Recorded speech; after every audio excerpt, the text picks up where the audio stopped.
நம்ம டைரக்டர் ஆகணும். டைரக்டர் தான், அதுதான் கனவு. ஆமாம், அந்த நடிப்புங்கிறது டோட்டலாக நம்மளுக்கு இல்லை. எங்கே அது நடிப்புங்கிறது வந்துச்சுன்னா, ஃபஸ்ட்டு படம் பண்ணியாச்சு. ஊரில் ஃப்ரெண்ட்ஸ் இருப்பாங்கள்ல, அப்போலாம் பெருமை சொல்கிறதில்ல, இந்த படம் நான் ஒர்க் பண்ணியிருக்கேன் அப்படின்ட்டு. இவங்க படம் பார்ப்பாங்க. இவங்க படம் போய் ஃபஸ்ட்டு படம்னா நீங்கள் ராமநாதன் சார்கிட்ட. ராமநாராயணன் சார்கிட்ட. ஓகே. சகாதேவன் மகாதேவன் படம். ஓ சூப்பர். என்னோட ரொம்ப ஃபேவரட்டான ஒரு படம் அது. அதில் இப்போ ஃபஸ்ட்டு கார் போட்டாங்க, டைட்டில் கார்டு போட்டாங்க. நம்ம ஊர்லேருந்து போவாங்கள்ல, இங்கே போய் செட்டாக இருக்குள்ள டைட்லாம் போயிடும். இன்னொன்று நான் பொய் சொல்கிறேன்னு, ஏன்னா எங்கள் ஊர்லேருந்து வந்து நான் அஸ்னட்டாக சேர்ந்துருக்கேங்கிறத நம்பலை, வீலாக விட்றான் அப்படின்ட்டு அவங்க இது.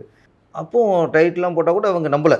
இன்னொன்று என் பேர் கீழே இருக்கும். ஆமாம், உதவி இயக்குனர்ன்ட்டு 5வது அசிஸ்டன்ட்னா கடைசியில் இது படிக்கிறதுக்குள்ளே இது போயிடும். ஆமாம், 2 பேர் படிக்கிறதுக்குள்ளே போயிடும்ல.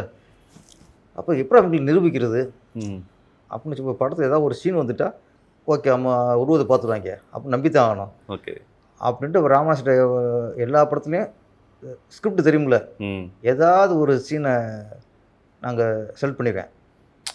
செலக்ட் பண்ணிட்டு நாளைக்கு இந்த இப்போ இருக்குல்ல, இப்போ கனகா பார்க்கில் இருக்குது, 2 பேரும் அதை கொஞ்சம் கரெக்டாக பண்ணணும் அப்படிங்கும்போது அந்த 2 பேரும் ஒரு ஆளாக நான் ஃபிக்ஸ் பண்ணிக்குவேன்.